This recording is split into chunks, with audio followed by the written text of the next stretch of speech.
ரெண்டரை kilo weight போடுறதுக்கு எதுக்குதான் இவங்களாம் ஜிம்மு போறாங்கன்னு தெரியல.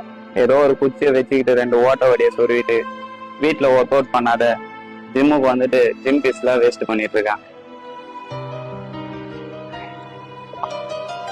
ஹலோ ப்ரோ, இங்க வாங்க. எதுக்கு இந்த மாதிரிலாம் மற்றவங்களை ஹெல்ப் பண்ற மாதிரி பேசுறீங்க? இங்க ஜிம்முக்கு எவ்வளவு பேர் வராங்க.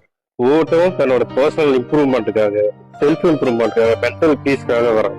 அவங்களால எவ்வளவு வெயிட் போட முடியுதோ அவ்வளவு வெயிட் அவங்க லிஃப்ட் பண்ணிட்டு அவங்க ஒர்க் பண்ணி முடிச்சுட்டு போட்டு, தயவு செஞ்சு இதுக்கப்புறம் இந்த மாதிரிலாம் மற்றவங்க ஹர்ட் பண்ற மாதிரி பேசாது ப்ளீஸ். சரிங்களா? சாரி. சரி, சொல்லலாம்.